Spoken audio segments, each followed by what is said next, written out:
Très heureux de vous retrouver sur TLR TV, mesdames, mesdemoiselles et messieurs. Merci d'être des nôtres et bienvenue dans votre émission Droit de savoir. Je suis Christian Perrin, je reçois aujourd'hui Sébastien Nadeau, historien, écrivain et homme politique français. Il est député à l'Assemblée nationale française. Avec lui, nous reviendrons sur le sommet de Montpellier, les nouveaux enjeux géopolitiques et géostratégiques en Afrique. Nous aborderons également la situation des prisonniers politiques en République du Congo, le cas du général Jean-Marie Michel Mokoko et du député André Okombi Salissa. La situation de Paulin Makaya, notamment l'acharnement sur les opposants politiques, s'invitera également sur notre plateau d'entrevue avec le député Sébastien Nadeau. Bienvenue à ceux qui viennent de nous rejoindre. Bonjour, monsieur le député. Bonjour, merci pour votre invitation. Merci aussi d'être disponible pour nos téléspectateurs et surtout d'avoir accepté notre invitation. Alors, monsieur le député, la recrudescence des coups d'État en Afrique sonne-t-elle le glas de l'esprit de la Baule qui avait insufflé le vent de la démocratisation en Afrique? Écoutez, il y a eu très récemment un sommet France-africain à Montpellier, donc je ne crois pas, malheureusement, que le glas, comme vous dites, est sonné concernant le discours de la Baule et puis tous ceux qui sont succédés à la tribune pour raconter plein de jolies choses sur la relation entre la France et les différents pays d'Afrique. Et j'insiste sur les différents pays d'Afrique parce que cette manière de considérer que l'Afrique est un ensemble homogène avec lequel la France entretient une relation n'est pas du tout satisfaisant. La relation, c'est l'Union européenne avec l'Union africaine, et sinon, c'est la France avec un pays d'Afrique, c'est la France avec la Guinée, c'est la France avec le Cameroun, c'est la France avec le Congo, mais c'est certainement pas cette espèce de rapport entre la France et l'Afrique qui dit par son nom même, qu'il s'agissait d'un sommet France-africain. Et donc, on peut considérer ce sommet comme étant un rattrapage pour la France, c'est cela? Je crois que le président de la République a pris la mesure d'un certain nombre de sujets bien inquiétants concernant la France dans les différents pays d'Afrique en ce moment, avec un sentiment anti-français qui est une réalité, il faut l'avoir en tête. Je crois qu'il en a pris conscience et sa réaction, c'est de se payer une belle tribune de communication à grand renfort de médias, de journaux, etc., mais qui va dans le mauvais sens. Donc on est dans une situation qui n'avance pas, malheureusement, de ce point de vue-là. C'est tout autre chose qu'il fallait penser, mais ce sommet en France, déjà qu'on commence par rappeler un sommet Afrique-France. Enfin, moi, je suis français. Quand il y a un sommet en France, je suis désolé, mais c'est un sommet France quelque chose. Faut être sérieux. Et le deuxième aspect, c'est cette relation qui est complètement ambiguë sur le fait que la France embrasse tous les pays d'Afrique d'un seul coup. Et par-dessus tout, et je crois que là, on tient un point essentiel, c'était le président de la République, donc un homme politique, qui s'adresserait à la société civile des pays d'Afrique. Ça manque pas de toupet, moi je trouve. Si on veut faire des sommets, il faut une symétrie entre les gens qui sont en France et les gens qui sont invités. Donc, pas d'inconvénient à ce qu'il y ait un sommet France-Cameroun à Montpellier, avec des gens de la société civile française, des gens de la société civile camerounaise, et ainsi de suite. Donc là, cette manière, c'est vraiment les relents de la France-Afrique caractérisés sur le mode grande communication. Donc voilà où on en est. Et donc, si cette initiative ne manque pas de toupet, comme vous l'avez dit tout à l'heure, quel est le message qu'on a voulu envoyer aux chefs d'État africains qui, eux, étaient habitués, bien entendu, à prendre part à ce rendez-vous, qui, cette fois-ci, ont été exclus? Écoutez, je crois que c'est encore pire que la situation précédente. Le message qui est envoyé, c'est que le président de la République française, les citoyens, les citoyennes, jeunes, intellectuels, etc., tous ceux qui semblent être dynamiques, leur président, il leur parle depuis Paris ou depuis Montpellier. Et les présidents des États africains ne sont même plus invités dans l'histoire. Alors, c'est extrêmement facile à comprendre. Le président Emmanuel Macron est en campagne présidentielle en France, et donc il veut redorer le blason, séduire la jeunesse du continent africain, pourquoi pas, mais il veut gommer sa relation avec les chefs d'État africains. Donc, le fait est que moi, je serais chef d'État africain, dictateur ou pas, je pense qu'on va en parler après, mais le fait est que se faire effacer comme ça d'un coup de gomme dans ce genre de relation, je crois que c'est se mettre tout le monde à dos, et les politiques de chacun des pays d'Afrique, et ceux qui regardent ça en se disant mais enfin, au nom de quoi Emmanuel Macron s'adresse à la société civile de tous les pays d'Afrique là comme ça d'un seul coup. Donc c'est vraiment inquiétant dans la manière dont ça s'est construit. Et moi je pense que ça va renforcer, contrairement à un objectif, mais je pense que ça va renforcer le sentiment anti-français. Moi j'ai eu des retours de Côte d'Ivoire, de gens de la société civile et de politiques. Mais les gens sont furieux. J'ai eu des retours du Mali, les gens sont furieux. C'est une moquerie. C'est une moquerie à un moment où vraiment la France a besoin de faire tout autre chose. Les situations sont tellement difficiles dans certains pays d'Afrique en ce moment, on ne peut pas se permettre de fonctionner comme ça. Et quelle aurait été la meilleure initiative pour la France, bien sûr, Écoutez, face au sentiment anti-français? Écoutez, il faut travailler. Il faut travailler. Il faut arrêter de faire de la communication, il faut travailler. Qu'est-ce que ça veut dire travailler? Ça veut dire que si on a vraiment la volonté de travailler avec la société civile d'un certain nombre de pays d'Afrique, qu'on le fasse avec eux, mais la construction, elle ne peut être autrement que des gens de la société civile malienne, par exemple, viennent en France rencontrer des gens de la société civile française. Dans le même temps qu'il y ait des rencontres politiques, c'est très bien, c'est nécessaire, mais après, il faut qu'il y ait le match retour, je dirais. C'est-à-dire qu'il faut qu'il y ait des gens de la société civile française qui aillent à Bamako ou je ne sais où, au Mali. Et je vous prends l'exemple du Mali, mais c'est à reproduire avec tous les pays avec lesquels on a une réalité, une envie de travailler vraiment en partenariat et pas autre chose, pas avec cette idée sous-jacente de continuation de la domination sur un relent de colonialisme. Enfin, je veux dire, il faut utiliser les mots tels qu'ils sont. Donc, si on veut améliorer la situation, il faut travailler. Il faut arrêter la communication et les télés et les journaux, et il faut travailler vraiment. C'est plus difficile. C'est plus difficile. L'exercice est plus difficile. Mais n'empêche qu'il faut savoir ce qu'on veut. Évidemment, on va donc regarder la diplomatie française, en fait, comme qui dirait, une diplomatie à géométrie variable. D'un coup, on peut soutenir une dictature, c'est le cas, bien entendu, ce qui s'est passé au Tchad. De l'autre, on peut faire des leçons de morale ou des leçons de démocratie et de droits de l'homme, c'est le cas, bien sûr, au Mali. Qu'est-ce qui justifie cette diplomatie à géométrie variable?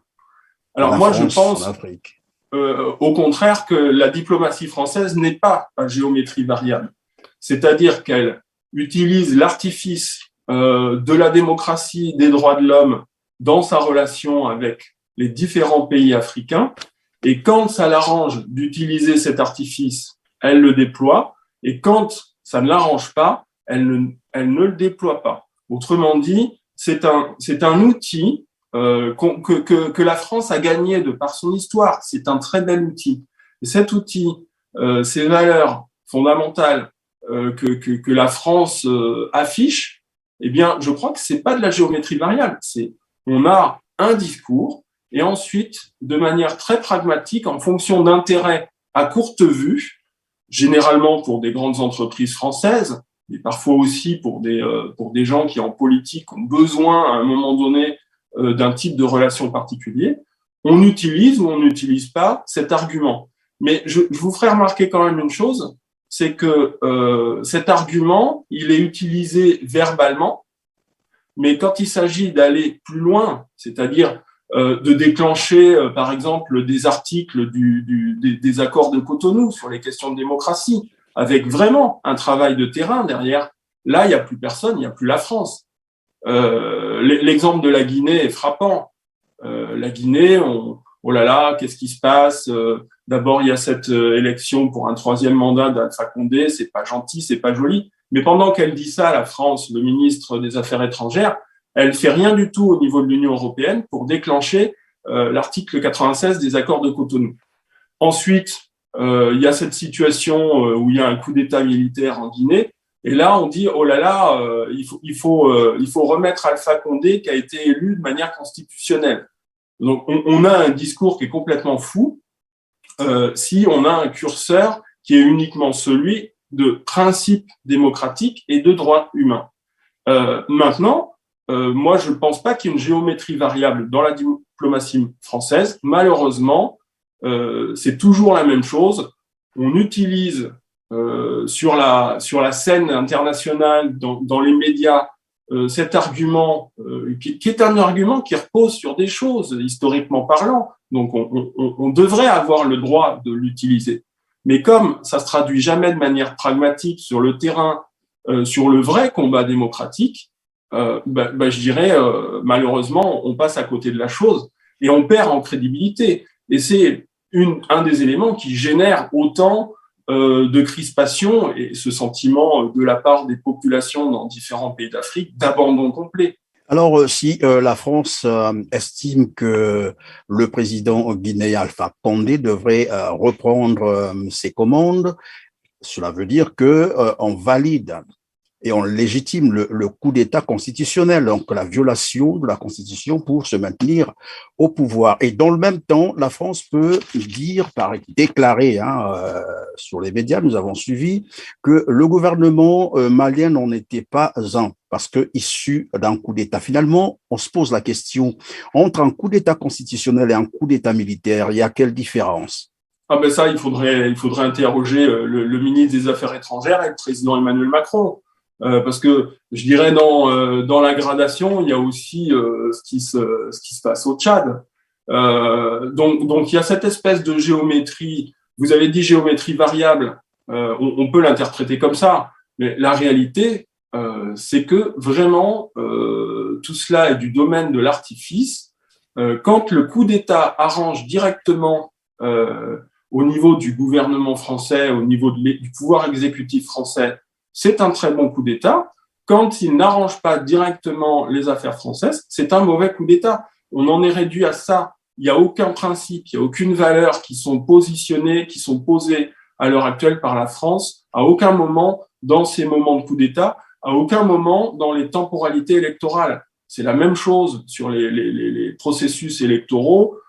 Quand, à l'évidence complète, il y a une élection présidentielle qui est tronquée, trichée, trafiquée, la France ne dit rien, la France ne s'oppose pas, la France dit « Oh, ça a été validé ici ou là, donc on valide aussi ». En plus, elle va se retrancher derrière l'Union africaine, mais elle aura pris soin au passage de dire à l'Union africaine comment il vaut mieux se positionner.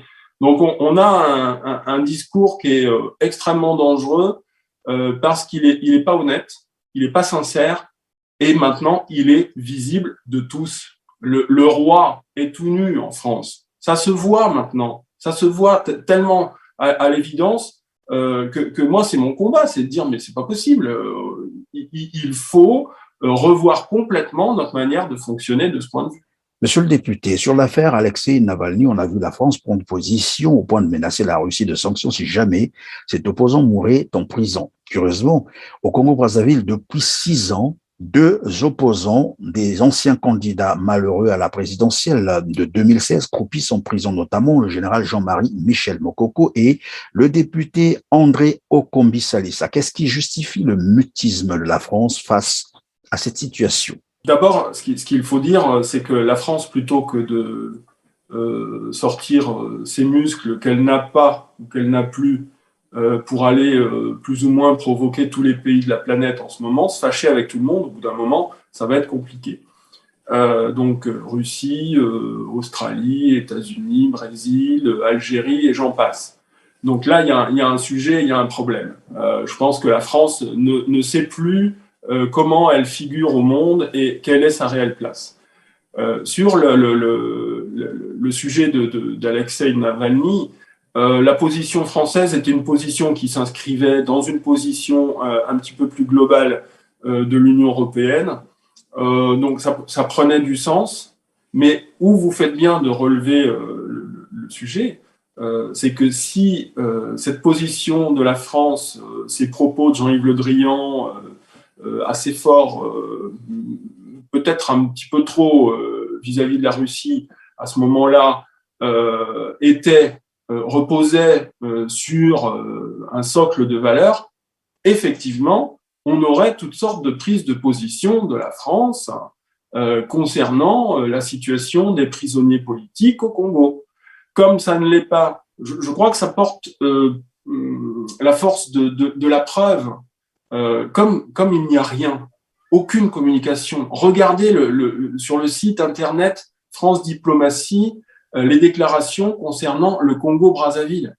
On va célébrer Noël, on va parler des petits oiseaux, on va se faire plaisir sur un projet de replanter des arbres ou que sais-je, dont on verra la réalité. Mais par contre, politiquement, il n'y a rien. Et ça veut dire quoi ? Ça veut dire que les interventions de la France sur ces questions de liberté fondamentale se font à la mesure d'intérêts qui sont des intérêts tout autres que ceux du registre des droits humains et des valeurs.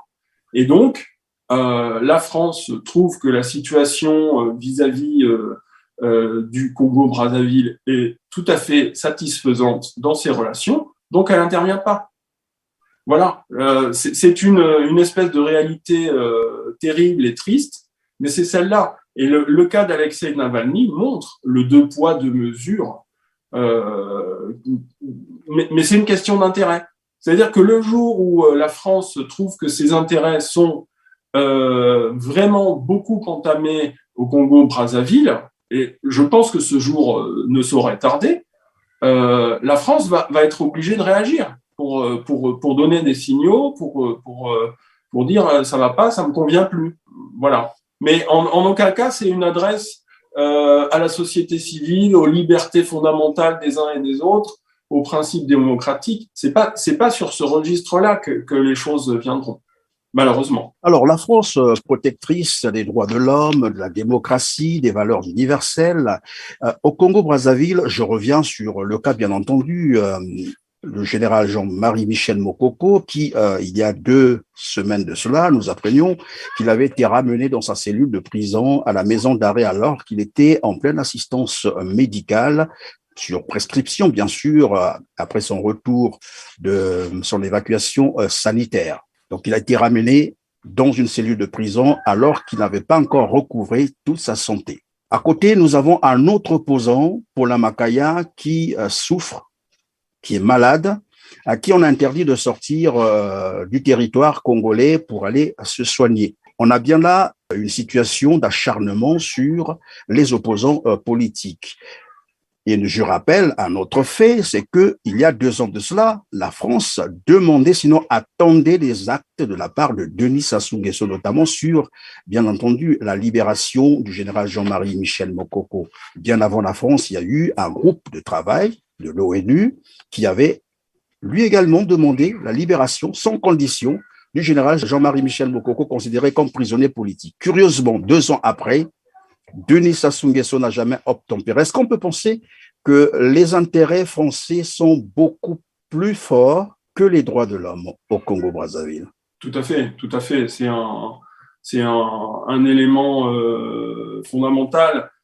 Et c'est l'élément de Dupri actuel qu'à travers toutes les nouvelles formes de communication, tout Congolais va pouvoir saisir désormais, s'en emparer et se dire que la France joue un sacré double jeu et qu'il faut qu'elle arrête. C'est certain. C'est quelque chose qu'on retrouve dans d'autres situations en Afrique. En Guinée, c'était la même chose. Il y avait des opposants politiques, des journalistes en prison. Vous savez que je combats farouchement pour qu'Amadou Vamouké, lui aussi, dans une situation de santé assez terrible, qui en est à 84 comparutions et on essaye de lui construire toujours des nouveaux dossiers, des nouvelles affaires pour le maintenir en prison, c'est contre toute forme d'humanité. Et là aussi, dans son cas, comme pour le général Mokoko, il y a eu, on va dire, un arbitrage neutre. C'est celui du groupe de la détention arbitraire des Nations Unies qui dit il faut relâcher immédiatement ces personnes. Elles n'ont rien à faire en prison au vu du droit des pays concernés. C'est pas au vu du droit de la France, c'est au vu du droit du Cameroun pour un cas, du Congo-Brazzaville pour l'autre cas. C'est des experts des Nations Unies qui sont allés sur le terrain, qui sont allés dans le pays concerné, qui ont étudié les questions juridiques et qui disent ces gens n'ont rien à faire en prison. Bon, la France, elle dit quoi là-dessus? Elle dit rien. Elle ne dit rien. Et donc, si elle a dit quelque chose il y a quelques mois sur Amadou Bamouké, c'est parce que pendant 2 ans, je les ai harcelés pour qu'ils disent quelque chose. Le général Mokoko, j'ai interrogé là très récemment, que pense la France de son transfert d'une situation sanitaire dans un hôpital où il est quand même à un âge où il faudrait regarder de manière très attentive ces questions-là, on le remet en prison. Que pense la France? Rien du tout. Elle ne dit rien. Tout va bien.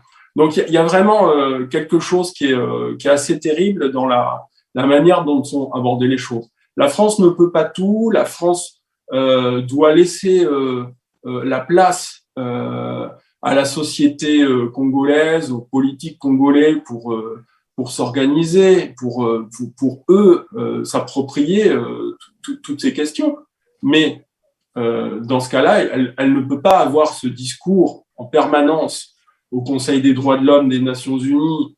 Quand il y a une affaire qui les intéresse, elle ne peut pas être sans arrêt à revendiquer ces valeurs durement acquises. La Révolution française, ça s'est fait dans un bain de sang. On a l'impression que les gens oublient ça.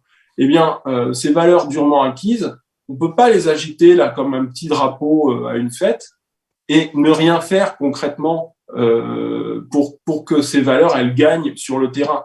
Et on est dans cette situation-là, et on est dans une situation où les gens comprennent de plus en plus, le voient, peuvent le toucher, les réseaux sociaux, il y a le pire et le bon, et il y a de l'information.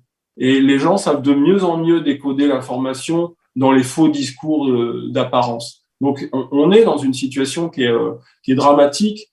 Les silences tels que celui concernant le général Mokoko au Congo-Brazzaville disent tout de ce que la France construit, entrevoit comme relation avec le Congo-Brazzaville. Ça dit tout. Est-ce que cela veut dire que la France attendrait finalement que ces pays africains se comportent comme d'ailleurs en RCA, au Mali, on a cité le Tchad et pourquoi pas la Guinée, pour qu'elle fasse un peu plus attention à ces relations entre la France et les pays africains? Ce qui est certain, c'est que la France, à l'heure actuelle, est en grande difficulté. Alors, il y a une explication quand même qu'il faut ajouter, qui n'est pas forcément une explication négative vis-à-vis de la France. C'est qu'un président de la République comme Emmanuel Macron, qui a fêté ses 40 ans en début de mandat, comment voulez-vous qu'il puisse entretenir une relation avec ces vieux dictateurs comme au Congo-Brazzaville, comme au Cameroun, comme pouvait y avoir avec Alpha Condé?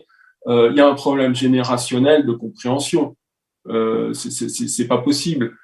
Donc, à l'heure actuelle, c'est Jean-Yves Le Drian qui s'occupe de toutes ces choses-là. Mais Jean-Yves Le Drian a commencé la politique au niveau ministériel avec François Mitterrand. Et on est donc, on baigne toujours dans cette France-Afrique la plus belle, la plus merveilleuse. J'utilise ces mots, c'est de l'ironie. Hein. Donc, véritablement, il y a une interrogation. Il faut absolument que la France prenne un virage diplomatique complet à 180 degrés avec les pays d'Afrique. C'est urgent en plus. C'est vraiment urgent. C'est vraiment urgent. Et à Montpellier, on a entendu dire Emmanuel Macron, bien entendu, je cite ces mots, ce continent, là il s'adressait sur le cas d'Afrique, ce continent qui est jeune, dirigé depuis trop longtemps par des personnes qui sont vieilles.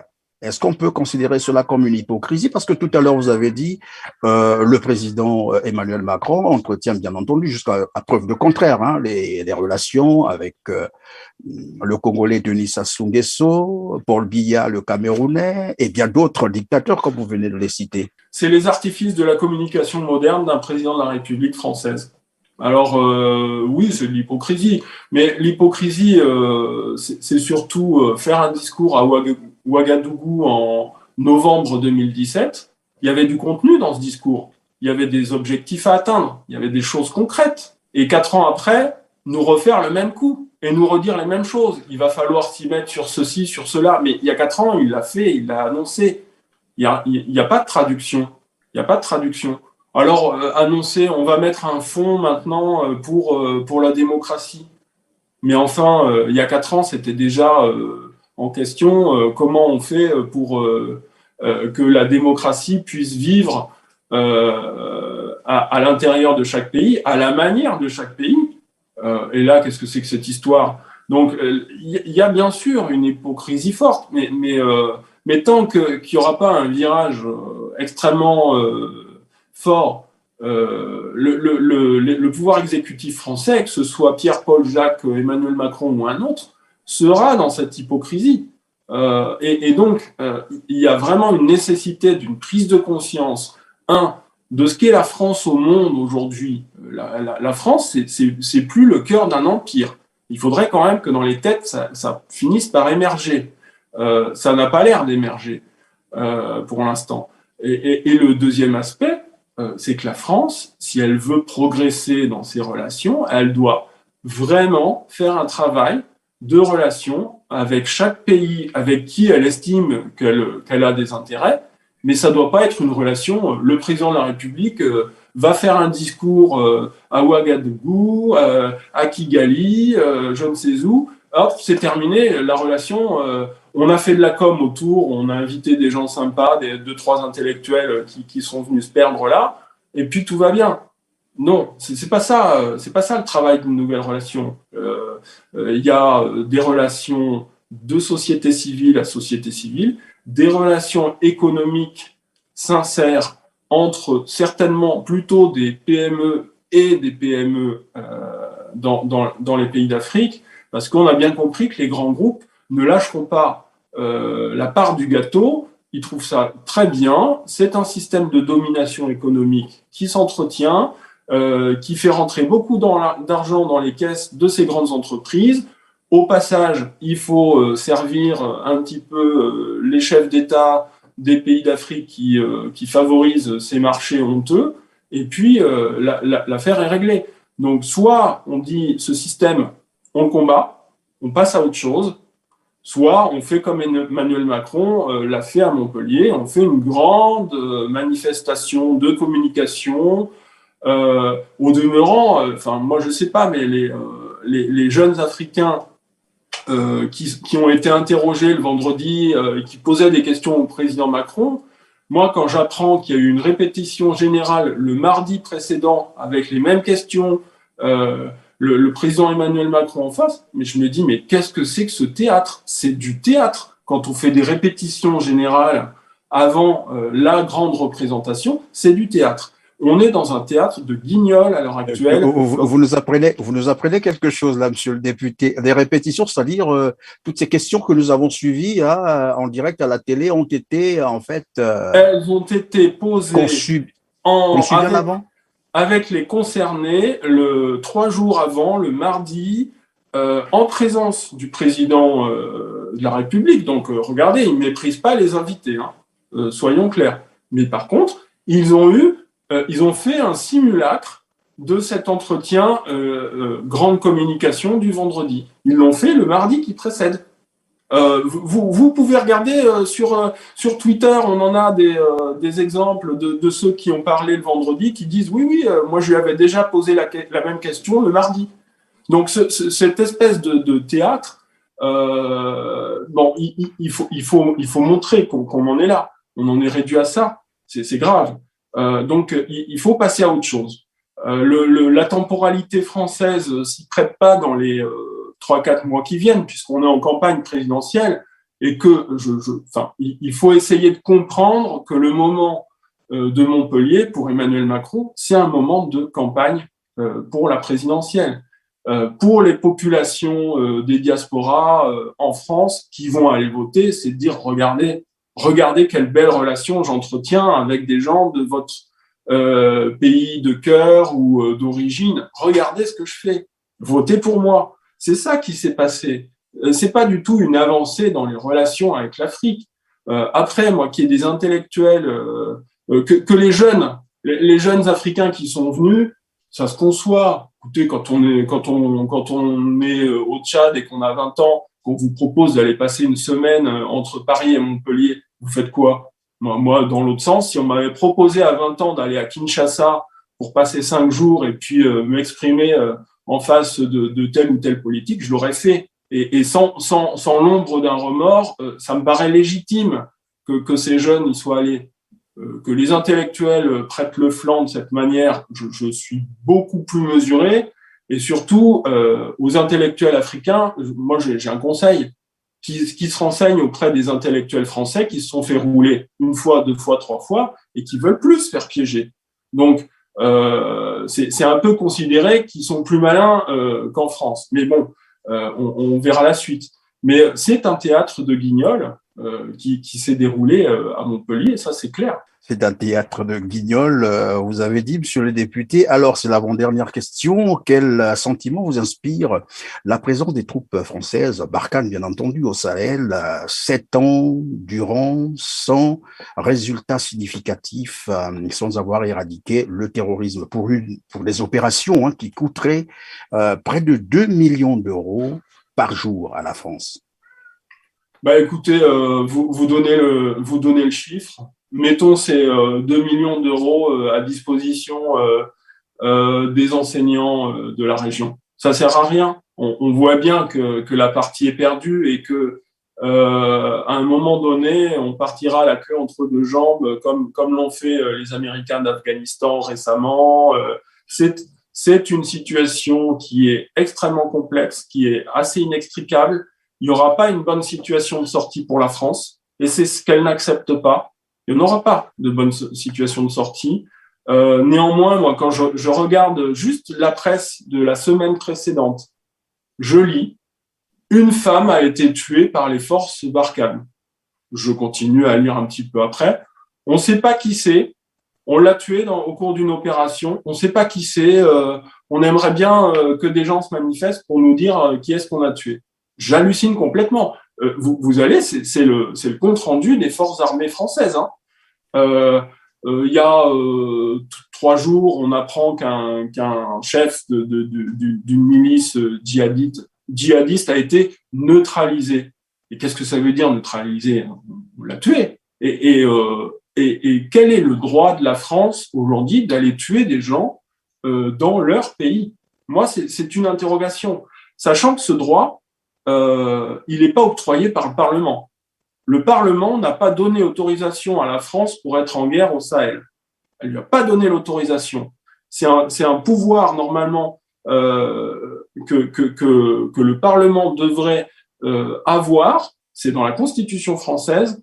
Eh bien, on est au Mali depuis 7 ans. Quand on est en guerre, on devrait renouveler un passage tous les 4 mois au Parlement. C'est écrit dans la Constitution française. Moi, ça va faire 5 ans que je suis au Parlement. La question de la guerre au Mali, au Sahel, elle est jamais venue devant moi. J'ai jamais pu voter, j'ai jamais pu rien dire. Donc, vous voyez, quand on aborde les questions démocratiques, on a un sérieux problème en France et qui se traduit sur des terrains étrangers, notamment au Sahel. Et c'est une question qui est extrêmement difficile. Et donc, comment interpréter finalement ces opérations, puisque vous venez là de dire le Parlement français n'a pas accordé cela, sinon n'a plus jamais renouvelé cette décision, cet accord. François Hollande décide qu'on va intervenir au Mali. Bon, il y a à ce moment-là effectivement une relation avec le Parlement. Au moins, c'est signifié au Parlement et il y a un débat. Je crois sans vote, quelque chose comme ça, mais sauf à m'expliquer qu'on n'est pas sur un théâtre de guerre, Mais enfin, il y a des morts à peu près toutes les semaines d'un côté ou de l'autre. On a plus de 50 militaires qui sont morts. Ils ne sont pas morts en allant à la pêche. C'est bien la guerre. La guerre, c'est réglementé. La France n'a pas le droit d'être en guerre sans que ça passe au Parlement. Ça ne passe pas au Parlement. On bafoue la démocratie en France avec les conséquences que ça a au Sahel. Donc, moi, je ne sais pas, je ne peux pas répondre. Est-ce que le Parlement dirait stop, on arrête les affaires militaires au Sahel? C'est pas certain. Mais au moins, il y aurait ce débat et il y aurait ce questionnement. Et moi, par exemple, je pourrais dire que moi, je souhaite qu'on arrête. Bon, mais ça n'existe pas en France. Donc, vous voyez, sur le sujet France-Sahel, la question démocratique, elle n'est pas seulement en Afrique, elle est en France. On a des problèmes démocratiques en France qui concernent de très près des pays d'Afrique. Et moi, j'appelle justement tous les gens de la diaspora des pays d'Afrique qui sont installés en France à penser qu'il y a des élections prochainement, présidentielles, législatives, et à bien penser les choses, bien penser ces questions, s'investir. Moi, je rêve, il n'y a pas de problème, hein, moi j'organise, hein, que des Congolais installés en France viennent me voir, me disent, moi je veux être candidat aux législatives en France parce que cette situation ne me convient pas. Moi, je me débrouillerai pour qu'ils soient candidats. Hein. Ça, il n'y a pas de problème. Hein. Ils peuvent venir vers moi. Hein. Quand ils ont la double nationalité, c'est pas permis dans tous les pays d'Afrique, notamment le Cameroun. C'est une espèce d'étrangeté, pardon, où il faut être joueur de foot ou chef de l'État pour avoir la double nationalité, sinon on l'a pas. Mais il y a beaucoup de pays où on a des franco-guinéens, qu'ils viennent, qu'ils investissent le terrain de la politique en France, qu'ils l'investissent. C'est comme ça qu'on gagnera. Il faut, des deux côtés, il y a des gens de volonté politique, d'assainissement de tout cela et des processus démocratiques qui travaillent. Ça me paraît être vraiment quelque chose d'important. Alors, c'est la dernière question, monsieur le député. Un mot sur le scandale financier international révélé par le Consortium international des journalistes d'investigation, ICIG, qui mettait en lumière les évasions fiscales organisées par de nombreuses personnalités politiques, économiques et même des chefs d'État en service. Bah, écoutez, ça permet de mettre des noms sur les voyous qui se cachent. Donc, c'est déjà très bien. Je crois que le Congo-Brazzaville n'a pas été épargné. Non, mais c'est extrêmement précieux de savoir où sont les voyous sur cette planète. Alors, il y en a qui disent, oui, mais attendez, c'est juste de l'optimisation fiscale. Pardon, mais quand on est à la tête d'un pays ou dans une position de pouvoir extrêmement haute, faire de l'évasion fiscale, ça veut dire quoi? Ça veut dire qu'on cotise pas pour sa part aux impôts pour son propre pays et qu'on laisse cotiser des gens qui sont dans la misère à notre place. Donc moi, les gens qui font de l'évasion fiscale, même si c'est légal d'un point de vue juridique, des responsables politiques qui font ça, ce sont des irresponsables politiques. Point. La chose, moi, qui m'a paru intéressante, au-delà du naming and shaming des voyous de la planète, là, c'est la réaction. Et la réaction, c'est quoi? En France, c'est de dire, oulala, non, on touche à rien. En France, il y a un incident dans la rue, on va faire une loi. Mais là, il y a un incident d'ampleur énorme, financièrement parlant, mais on ne fait pas de loi. On fait rien. L'Union européenne a regardé ça, mais mince, ça nous embête, mais on fait rien. Donc c'est cette espèce de non-réaction des pays occidentaux qui dit à quel point finalement ce système dans lequel nous nous trouvons, où en gros les dictateurs en place, on va piller leur pays, on leur donne un truc au passage, eux ils se précipitent pour aller le coller je ne sais où, dans quelle île, etc., paradis fiscal. Ce système-là, la réalité, c'est que pour l'instant, les pays de l'Union européenne, France en tête, ne le contestent pas. Et c'est terrible. En tout cas, merci, monsieur le député Sébastien Nadeau. Je rappelle que vous êtes aussi historien et écrivain. Merci d'avoir répondu à nos questions, mais surtout, merci d'avoir consacré votre temps si précieux pour nous et pour nos téléspectateurs au détriment, bien entendu, de vos nombreuses occupations professionnelles et parlementaires. À vous aussi, chers téléspectateurs, merci d'avoir été des nôtres. N'oubliez pas de partager, n'oubliez pas de liker. Mais aussi, n'oubliez pas de vous abonner pour ne pas rater une seule édition de notre émission. Je vous retrouve très prochainement. D'ici là, prenez soin de vous. Merci.